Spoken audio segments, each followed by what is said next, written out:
tactical success, and you can hopefully see some of these as it displays. It's a good shot here. The large white dome under the nose of the aircraft houses the radar. This is a highly specialised open water radar, specifically optimised for locating and tracking surface contacts.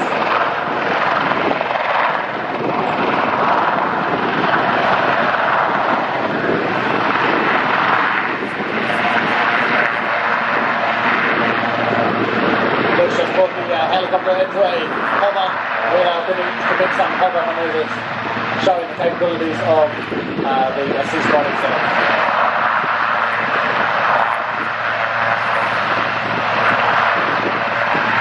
Also visible from the front of the aircraft is a forward-looking infrared camera, or FLIR. The camera utilises heat instead of light to provide essentially a thermal photograph of the cockpit.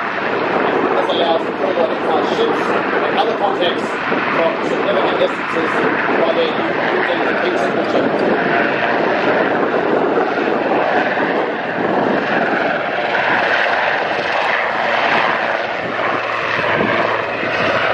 Rolls away, when fitted, the weapons pylons extend outward of the aircraft to carry either the Penguin missile for engaging surface threats or the Mark 46 torpedo for subsurface threats. And when fitted, the Mag 58 machine gun fit in the right hand side of the cabin door, operated by the low master to offer force protection or counter any arms or piracy threat.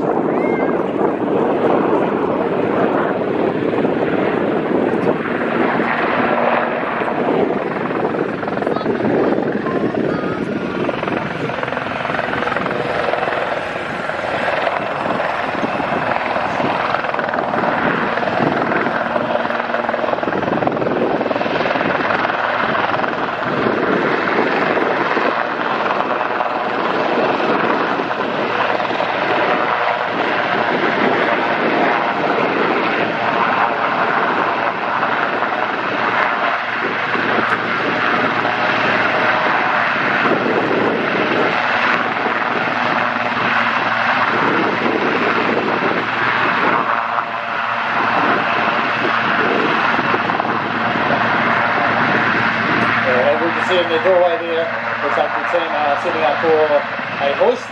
And as we know, the role has a military aspect. The hoist can also be used for search and rescue, casualty evacuation, and other utility operations. The hoist can be used for the transfer of personnel ship to ship and or equipment.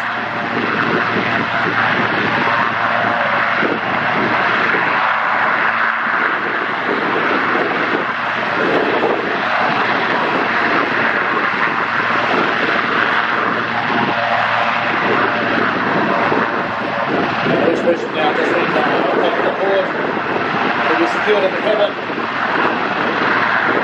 They look to roll away. There are 6 of them also often supporting the fisheries and customs patrols, or Department of Conservation during the year.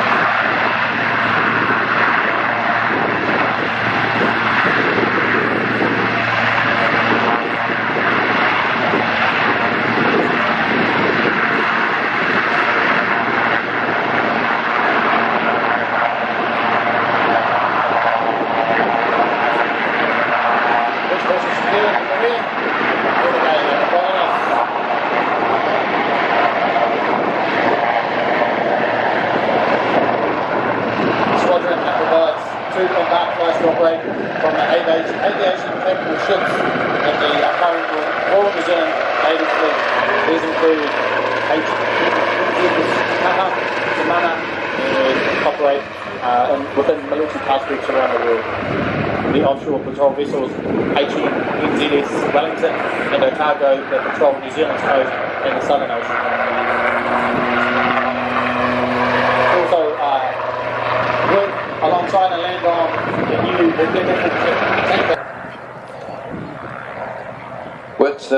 in the past we've been lucky to have displays from the Defence Force over all of the ops.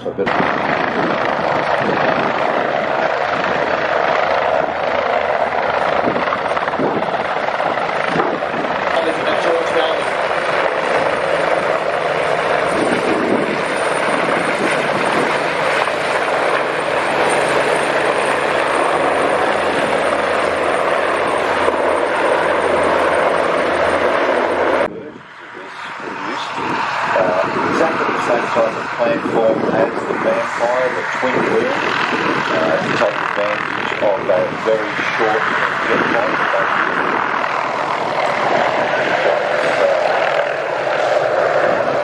It looks like Cocky was told to sit on the ground while the Venom did a low fly pass.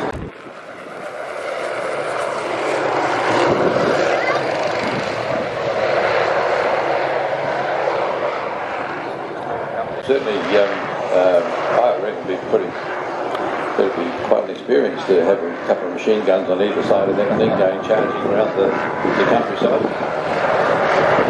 I think its nickname up there is the Loach. Beautifully displayed today by Cookie.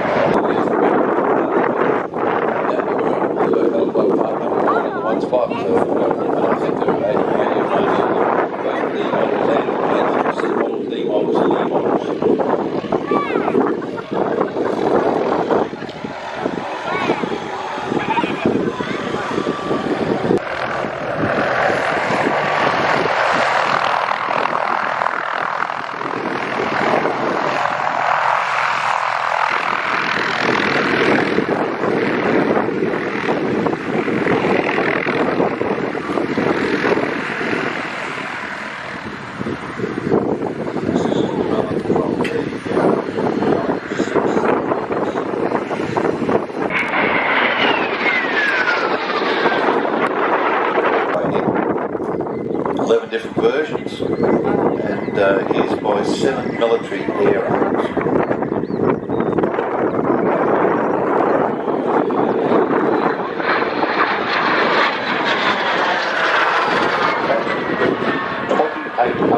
Believe it or not, Venezuela. One about 4,850 pound thrust de Havilland Ghost turbojet. Now this is different to the jets that you see around when you go down to Wellington or you're up in Auckland. This is actually a jet engine with what they call a centrifugal compressor. Instead of the air going in and there being banks of blades where when the air goes through it gets compressed, then the fuel is added, lit up in the burner cans and out the back end, another sort of these blades. This thing has one that goes into the burner cans. Hence the name centrifugal compressor. It comes straight out of the whip. 4 20mm cannons, up to 8 60-pound head air-to-ground. And Fred Tucker came up, and you can imagine what a hard-paced man he was, and he would achieve anything. And really didn't mean quite as much to him as they did to some other people. Nice to have him in.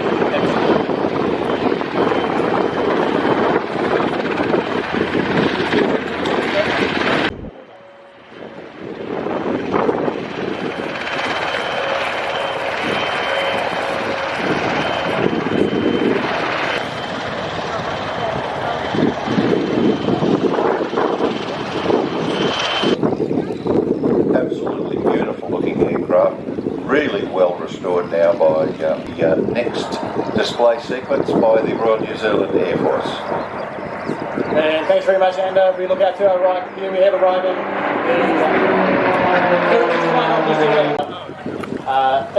tucked in nicely there at number 6. Spitfire PV270 is currently owned and operated by the Birkenhill Trust, but is flown today as part of the Heritage flight to remind New Zealanders, friends and allies of our past shared sacrifice and continued commitment to global security.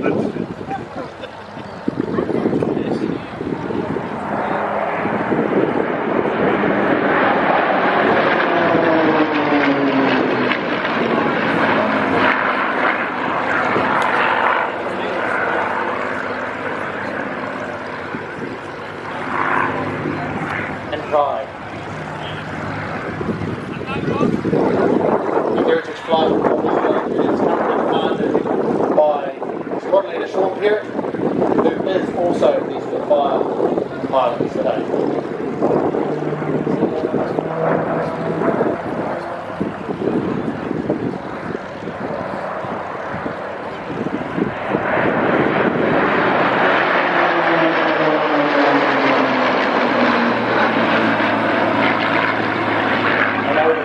They've been really looking forward to getting what is their first display of the year underway, and what a place to do it.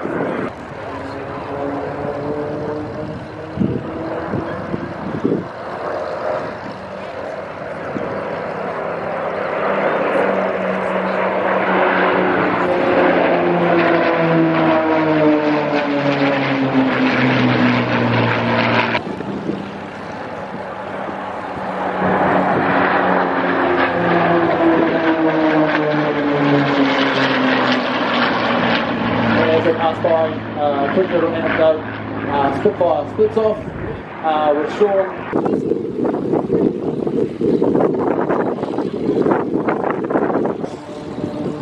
That's good.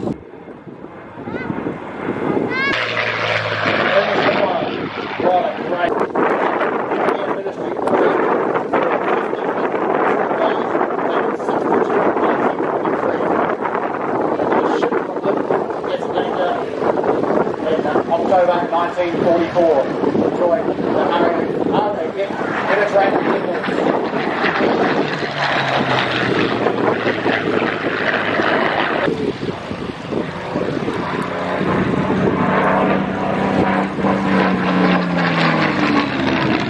After the war, it was handed over to the Italian Air Force in February 1947 and given a serial 114014 by the Aerodrome Militare Italiano.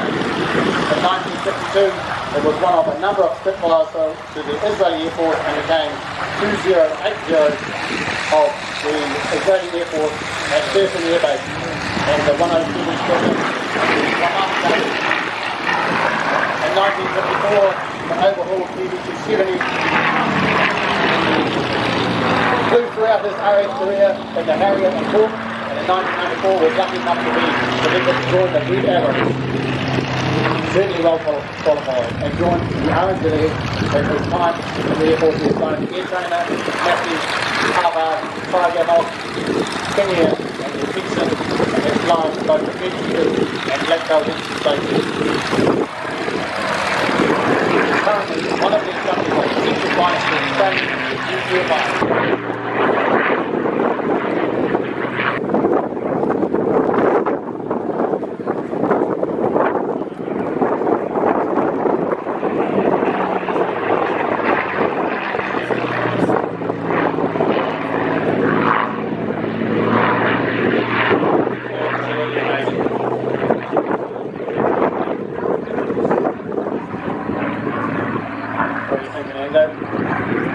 I'm thinking that this is one of the most beautiful aircraft that has ever been built. It could be an aerobatic aircraft, it could be anything, but it is the legendary Spitfire. Over 22,000 of them built, and we're very, very lucky to see this aircraft here today in the markings of Aldia.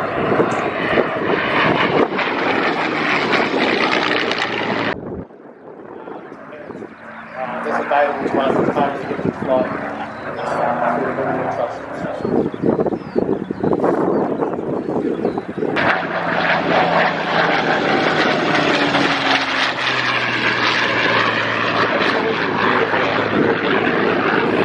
And now we feel as that can you have it, ladies and gentlemen? Rival Anson and Black Falcons. Yeah, quick revival. Setting up for their big belly pump.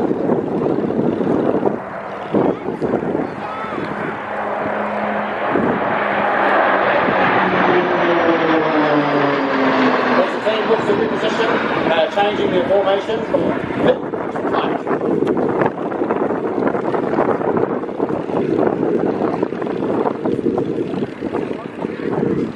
Falcons 4 and 5 tucked in behind, looking to represent what we could do on a windy day, flying out right in the park.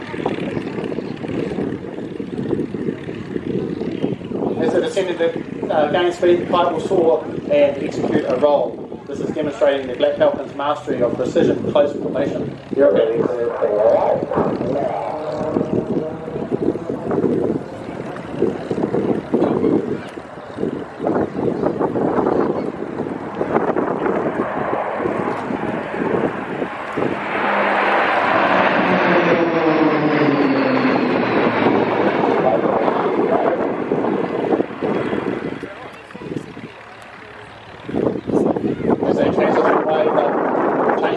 formation from height to lunar. The formation is said to represent a lunar detonate break as a sudden, explosive divergent that highlights the Falcon's ability to change direction with second timing and control. As I mentioned, get your cameras ready.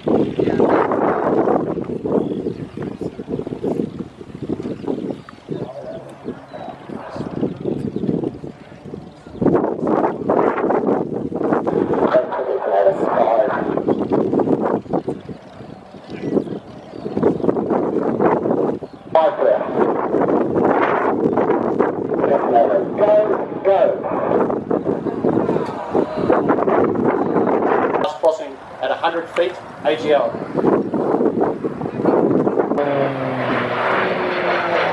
Smoke will come on. We'll barrel roll around the airslope. Gazing into each other's eyes, holding position. Can't work. No. 3.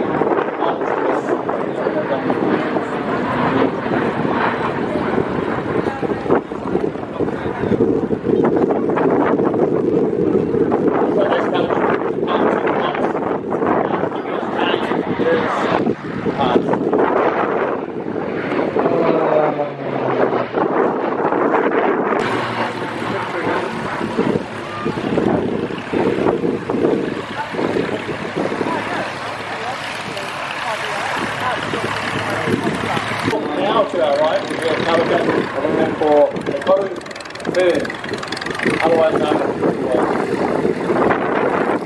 and we'll lead them into a tail chase.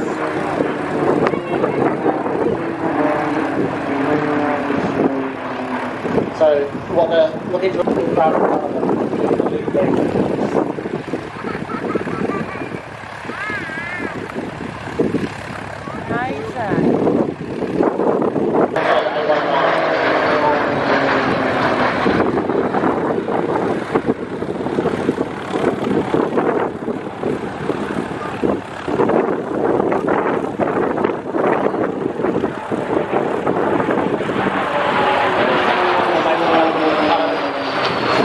arrive over here to conduct another synchronised manoeuvre.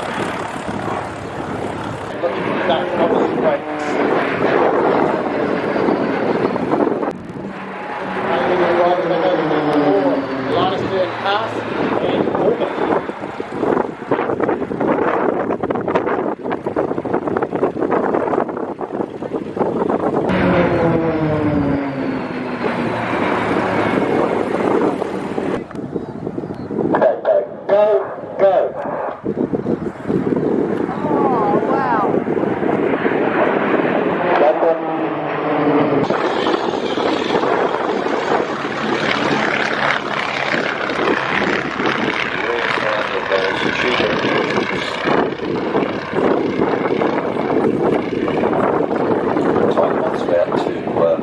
About to launch. Tigers today flown by Andy Love and Ross Brody, and the Chippy flown by Bevan Jules. Legend Aviation that are based here at Wood Aerodrome. If you head up to the top hangar, just near the entry point, and next to the Kitty Hawk Cafe where you came in, you can certainly talk to them about getting yourself in a flight yourself. If you've never flown in an open cockpit, right?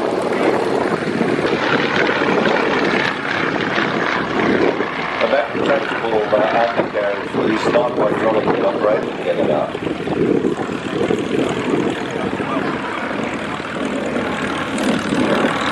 Put into service in 1936, placed in Anson.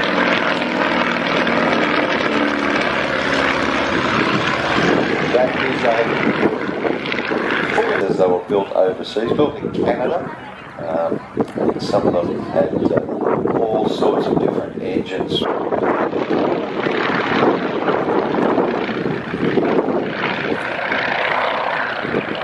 First flight, as we said, March 35, but they remained in production post-World War II with an enlarged fuselage, as I mentioned, that metal wing. widely used as a post-war civil airliner until they were removed from service, principally those ones with the wooden wings. That's at a time when many of the British aircraft using wooden components were withdrawn from service.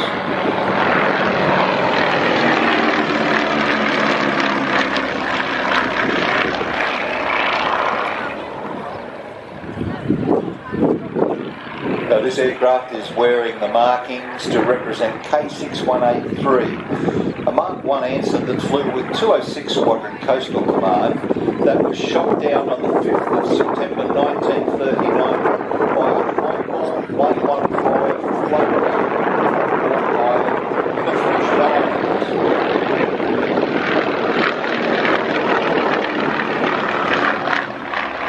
And that shoot-down took place on the third day of World War II. Borkum was the base for Heinkel 111s of a Luftwaffe Coastal Command Group.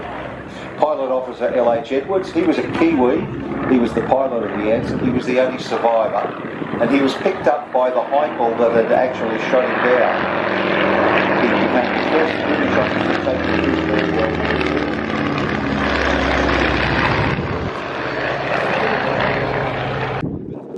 Arrived in Australia at number 2 Air Park, 20th of March 1944. Went into various units before going on to the civil market.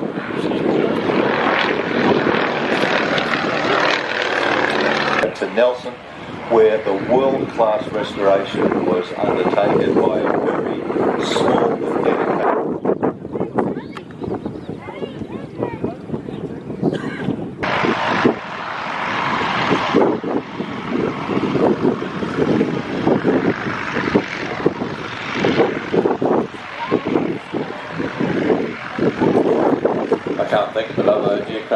Operated with cheaper engines here in New Zealand is the beautifully restored, right down to the point where you have 1940s maps in there and 1940s pencils.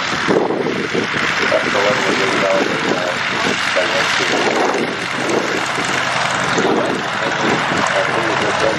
On a Part 115 on certificate and can be recovered for life.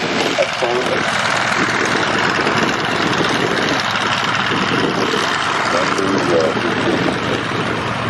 18402. I remember the Chipmunk.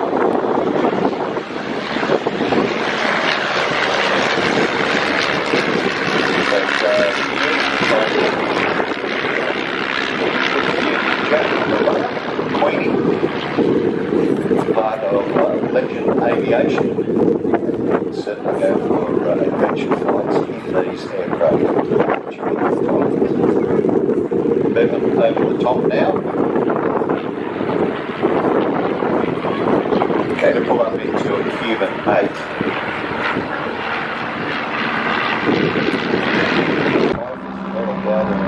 The mod aircraft, the DH-60, basically so that they could provide a training aircraft from the RAF. It was very difficult to get in and out of the DH-60 because of the straight wing. So what they did, they canted the wing forward so that you could line air-cooled engine, basically stemming from a World War I V8 that had been cut in half. Tied them off with the third different aircraft that actually carried that. But certainly the DH-82, as this type was known, was the one most famous for the time. Over 8,860 of these were produced. UK, Australia, Canada, New Zealand, Portugal, Norway and Sweden all built the type off. There's the Havillands.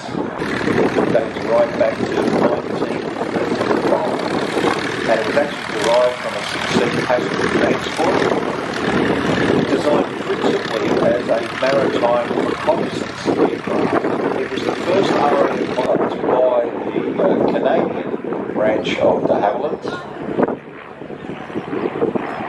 the ubiquitous Tiger. Worth mentioning, Pete, that the Silver Tiger up there was the last agricultural flight in the world. Australia agricultural flight on Christmas Eve 1980. But you had a Tiger too, didn't you? Still got one. Still got one? It's in bits. And to give Bevan and Lucy seemed to find these old aeroplanes in barns, and Queenie has been flown for almost the same length of time as Bevan's Avro. So they sent it through the same process, flew it down to Wanaka, and had it refurbished to the state it is today. Got a beautiful Ontario.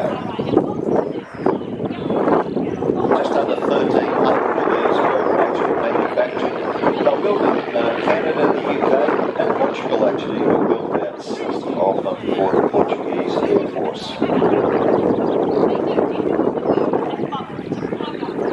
It was designed to succeed the Tiger Moth in the ab initio training role. Maintained the simplicity of the Tiger Moth design, and one of the very nice recognition features of the Chipmunk is the scaled down version of the fin and rudder, the same that was fitted to them. That was changed very quickly, and they were operated by the University Air Squadrons in the UK, the RAF Reserve Flying Training Squadrons, the Volunteer Reserve, and there's a couple.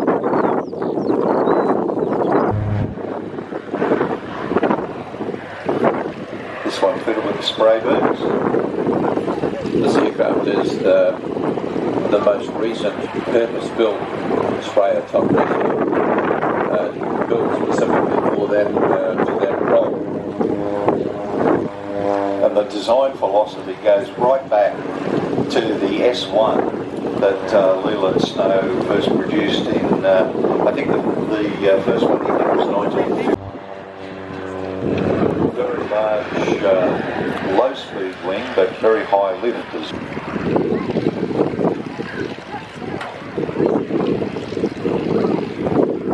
Demonstrating a spray run out there. Enhanced a bit by a bit of dye there in the well, I don't know what he's spraying, just water, I presume. Water and Conti's crystals. Conti's crystals? Yep. Just a bit of colour, so it's easy to see rather than just water. I seem to remember getting into a lot of trouble as a kid throwing Conti's crystals into a fountain. That sounds like you.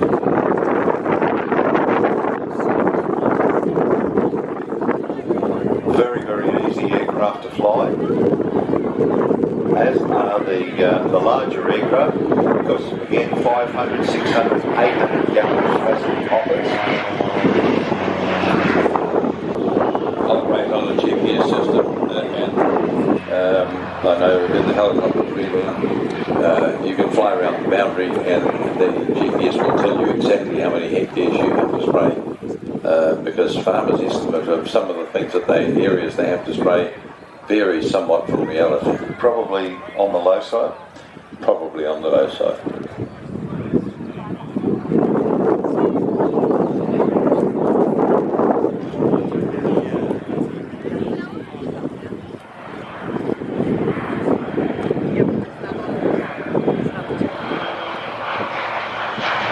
Area, you can imagine them having to shoot up and down creek valleys, avoiding power lines, all that sort of thing. It is quite a hazardous occupation. Been a very huge movement in recent times for situational awareness in regard to power lines and wires strung across gullies and things. In the past, there have been some quite a number of accidents.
or 6 minutes, ladies and gentlemen, and we'll be back into our display.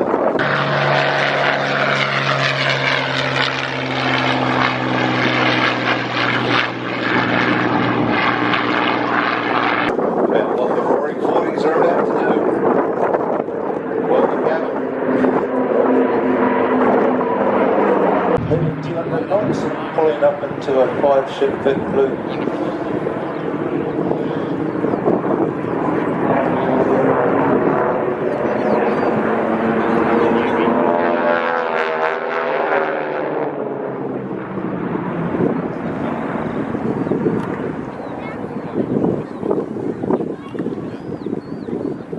Leading the team today is Dave Brown. He's been leading it now for a number of years with John Kelly number 2, Liz Needham number 3, Dean Beverley flying 4, and Frank Parker is flying 5, the soloist today.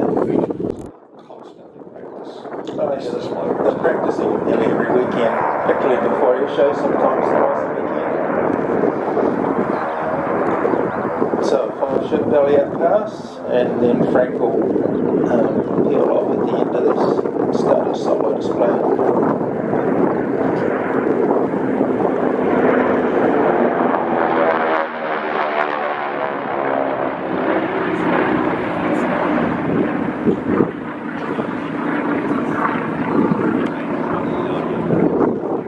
Frank's now gaining on, he'll come back for a humpy bump and a reverse Cuban.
And these are standard. Yep, these are all very simple standard manoeuvres.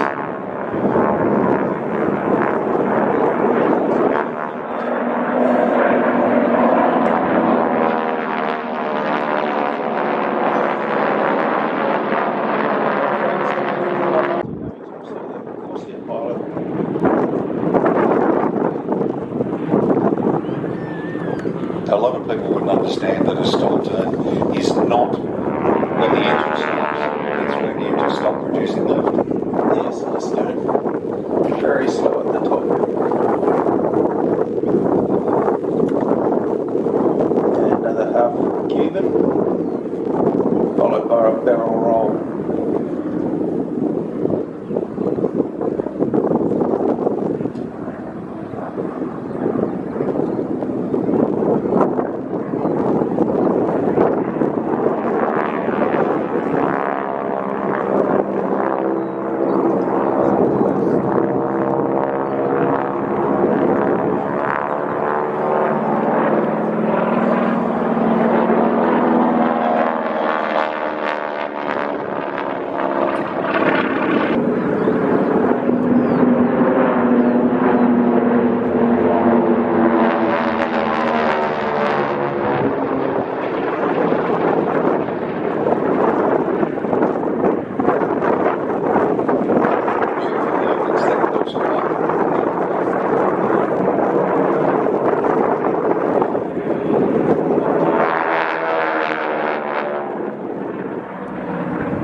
That's always a good camera shot, the Porsche belly up pass.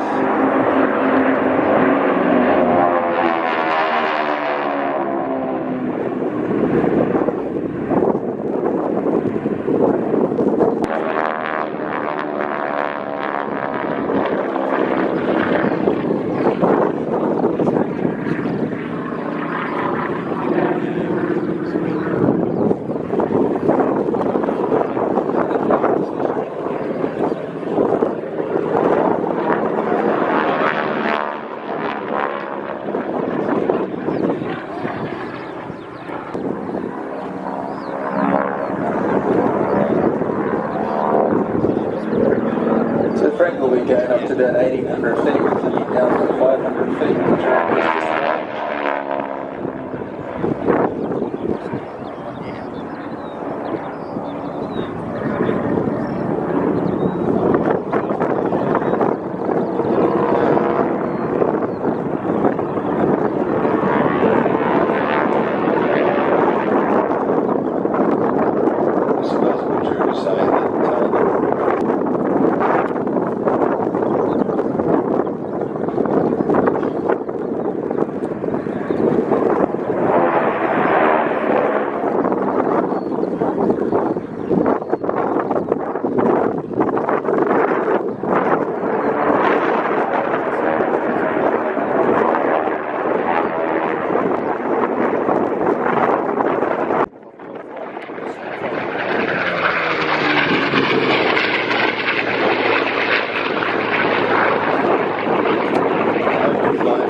First flying in March 1936 and going into squadron service.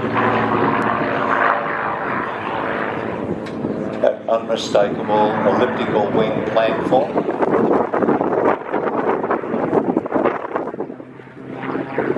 And speaking to Brendan Deere this morning, we discussed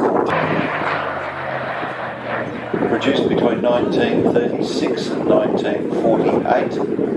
Over 36 countries operated the Spitfire, and they ranged right through every climatic condition during the Second World War, and continued to operate post-war.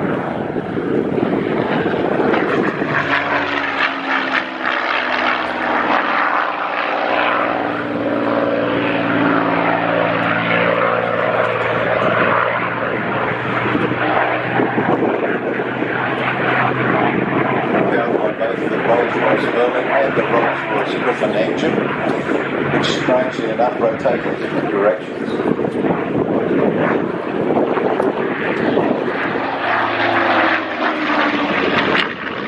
Initially armed with 8 machine guns, and later a combination of machine guns, and then finally fitted in armament for British fighters for 20mm Smart.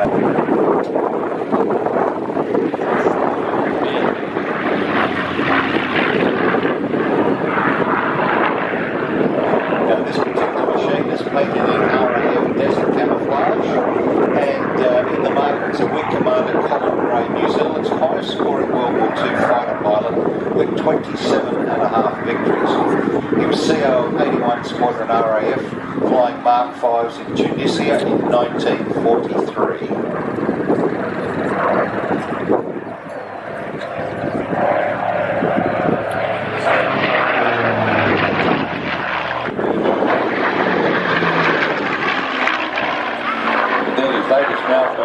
Red Bull Air Race on television. The MXS is their sort of favourite mount. Doug has one of those, and for a gentleman of his age, it's remarkable that he can pull such G's, and so he's a fit man.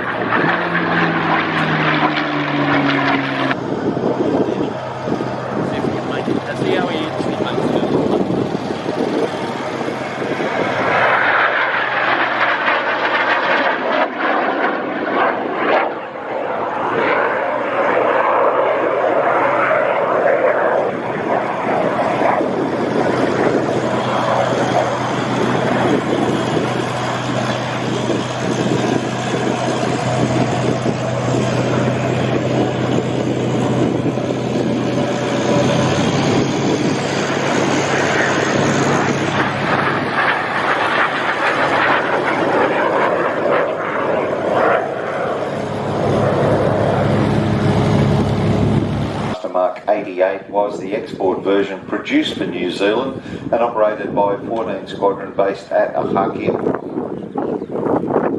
16 ordered in 1970 as a replacement for the de Havilland Vampires, with deliveries commencing in October 1972. Charles is displaying the latest version of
Texan 2,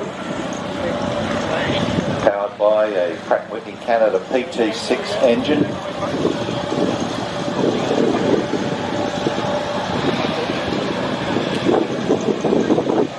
Actually developed from the PC9 from Pilatus, supplied by Beechcraft, to enter the Joint Combat Aircraft Training System competition in 1996.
Precision display.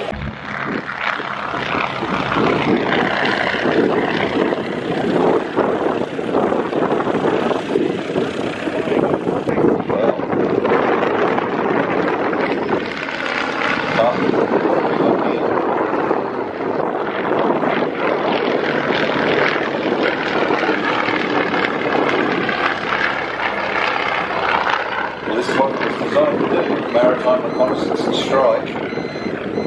All of these. But they've decided to have a go back. They're not going to take that anymore.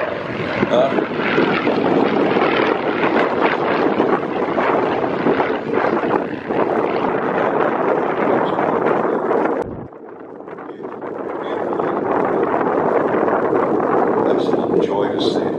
But less than a handful left anywhere in the world that are flying. Yep.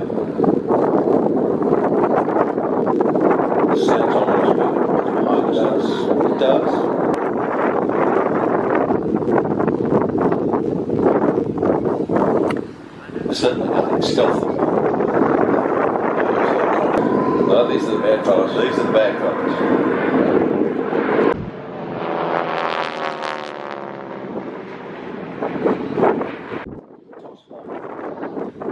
90 degrees.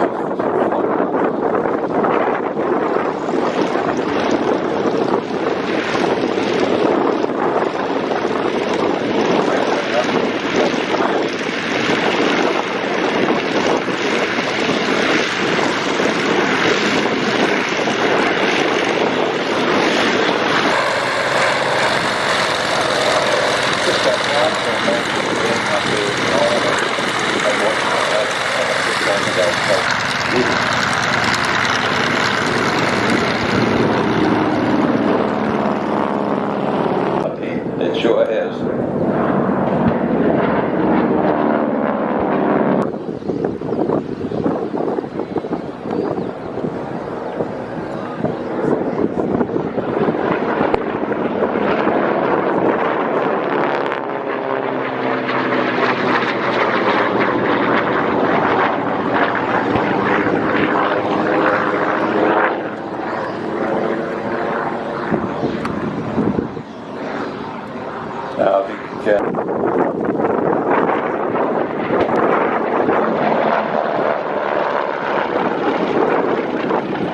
I think they appear to have shot themselves down. Yeah, they're having another go.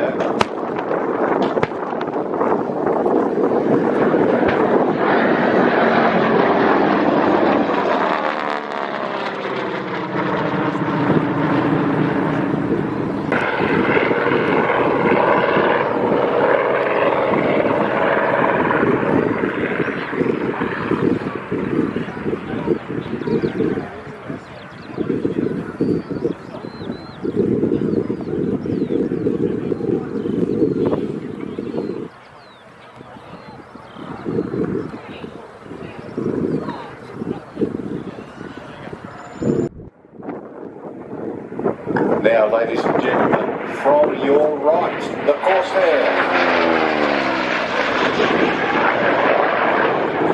An incredible job. Absolutely, the Gem Aviation team have just worked so hard to get it ready for the Wings Over Wairarapa show and pulled out all the stops. And of course today we're flying by the President of New Zealand Warbirds, Frank Parker. So he's the world's newest rated Corsair pilot.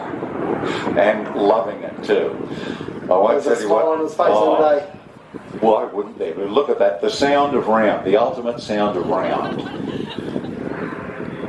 Over 12,500 of these aircraft produced in various models and marks. First flying way back in May 1940. And it has the longest production of any piston engine fighter in the US from June 42 until 1953. It's incredible. Absolutely, they were still flying during the Korean War, and for those members of the public here today, it's the new movie Up Devotion, which is not a traditional war movie, but it celebrates the pilots who served in Korea and the Corsair. Very, very exciting too. It's a great movie. I must admit I have seen it about 3 times so far. And you can imagine the World War II pilots that came out of the P-40 Kitty which runs about 1,100 horsepower, and they get traded off to the Southwest Pacific. So as we moved from the Pacific Theatre to the South Pacific to the Southwest Pacific, we transferred from the command of the American Air Corps to the American Navy. Now the American Navy didn't have spare parts supply for the P-40s, so we had to turn on our P-40s and got into the Corsairs by the American Navy, and we've got a mixture of both naval and marine Corsairs in different colours. And so you have big painted strips across the top of the canopy. The pilot was about 18 inches lower, so the visibility over the nose was awful. And by the time they got to the F4 U1D, which saw active service with the Royal New Zealand Air Force, and the G1D, which is the same model as this one, which is also an orange F1, they had raised the pilot through to a front canopy with no obstructions. And the P-40 pilot used to 1,100 horsepower ended up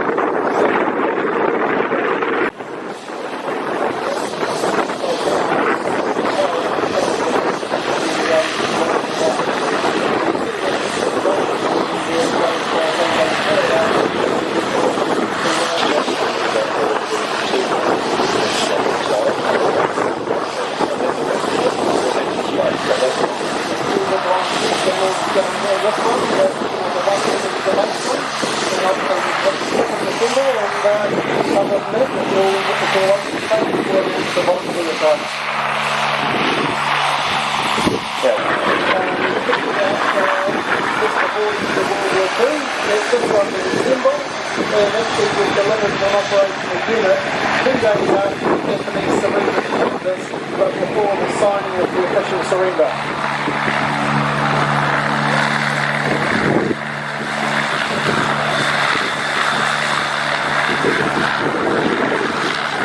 All, and there were quite a few of them operational at any one time up in the If we wanted to do it, we operated under American market and the Forties required when they were sponsoring it. And we wanted to return it to Kiwi markets to celebrate the RNZF pilots, the RNZF crews both found in here, and other New Zealand servicemen that served in World War II. So what we've done is we've picked with her original register, which is NZ5648. But on the starboard side, we've got the Angry Duck, which was done by Walter in the studio, the very front, just behind the 648 on the nose. And on the starboard side, on the port side, the left side, which is the one facing away from us as he's climbing away. That's fantastic. What a great connection. Well, we are now about to move into a couple of points of aviation. Mike, thank you very much for this. I really do appreciate you coming up here, and everybody here appreciates seeing that beautiful aircraft again.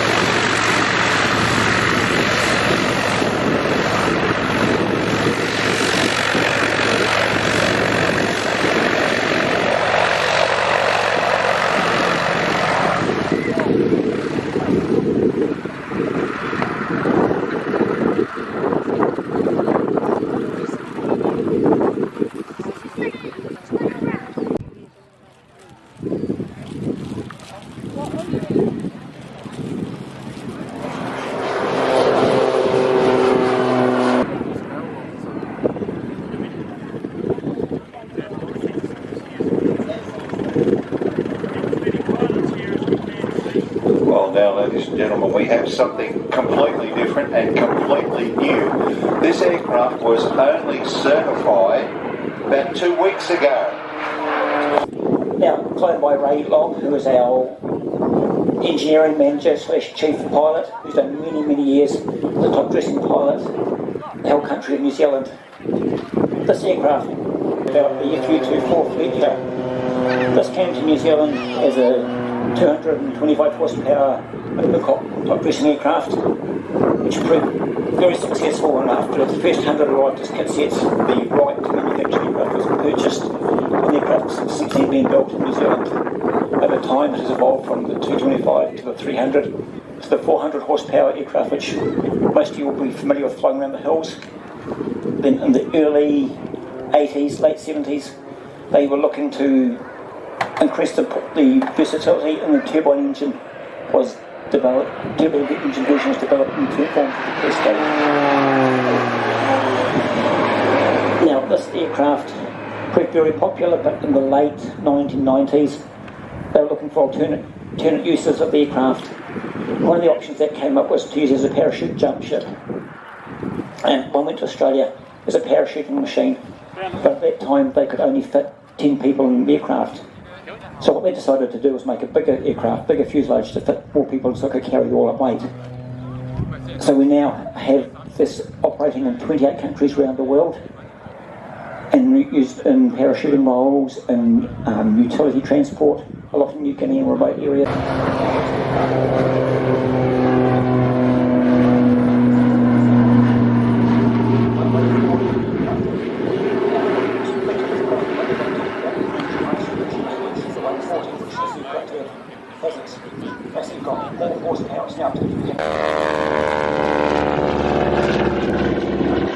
That sound that you can hear on takeoff is not actually the engines, a lot of people think. It is actually the propeller tips. The tips basically go transonic during takeoff. E6 to the Americans, or the SNJ if you were US Navy bound. 6 with a 2-blade prop. The type flew in 1935 and was one of a succession of aircraft built by North America. owned and flown by Bevan Jews. This aircraft has been beautifully restored back to its original World War II marking. So the research that went into this with Bevan and Dave Homewood, who is the father of Wings over New Zealand Forum. Get onto that forum, best one in the world. They've even tracked down virtually every pilot that flew it.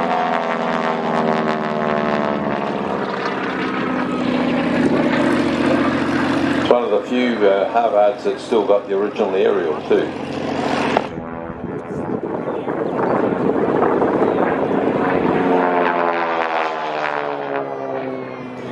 These aircraft were used in a multitude of roles, including light attack.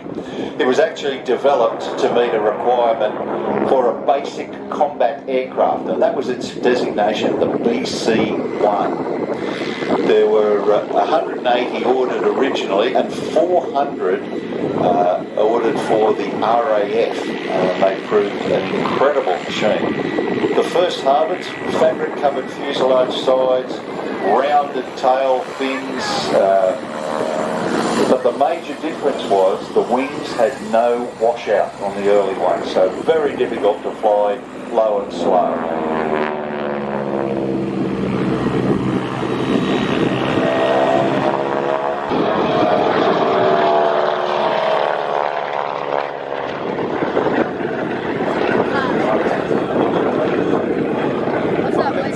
Prior to that, it was basically just burn the vegetation, see what goodness you could get out of the soil, but that caused a lot of problems because with the vegetation burning you had erosion, runoff, and that caused even problems for all the creeks and the rivers.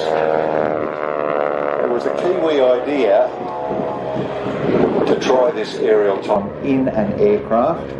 Lots and lots of design work there. Many of these aircraft are flying around New Zealand, and they can be fitted with either the wheels you see here today, with skis, or 2004.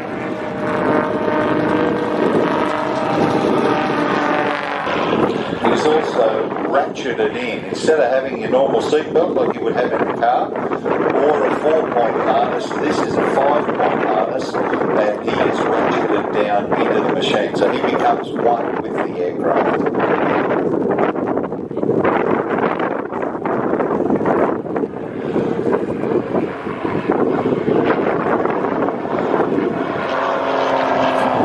Beautiful knife edge pass there.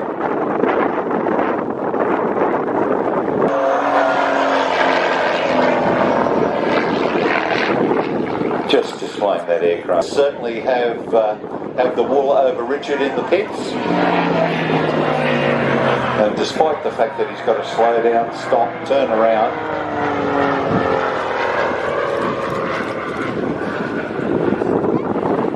Play. Bevan is still completing his down there, trying to wear out $900 worth of tyres. They're doing 360 donuts down there just for fun. Don't try this at home, folks. Leave it to the supermarket car park.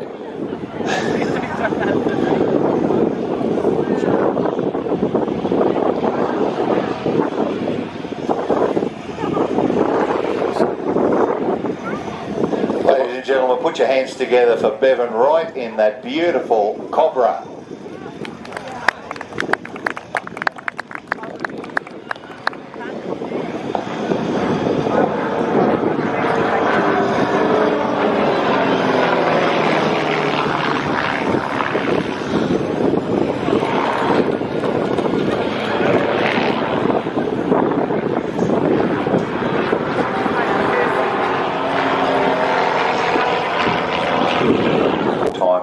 Unlimited aerobatic champion. Peter, it was years ago that I think Richard Hood, when he was flying at Giles, about 1999, I think, at the first air show.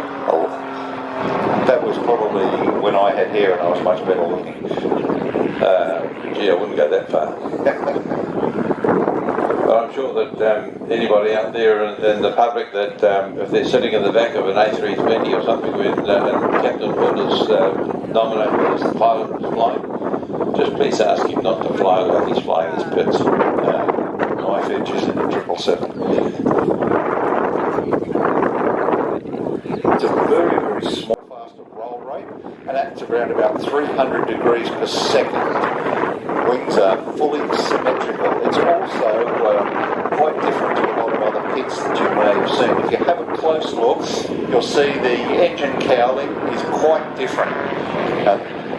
That is actually a modified cowling produced by Wolf pits. There were only 2 of those ever built. We're very fortunate to have one of those back home in the West Island. But this is fitted with one of those cowling, very much more streamlined, very much more efficient.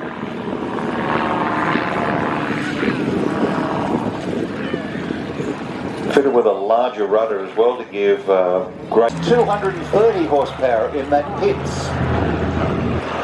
The aircraft does have an advantage that it doesn't have to stop to turn around. You can just pull up, give yourself a bit of a stall turn or a wing over, but it will have to be very, very quick.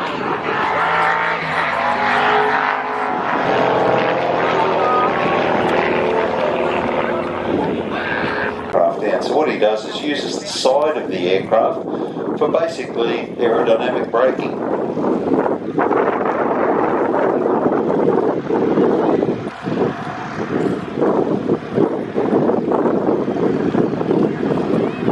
For any of you who are watching,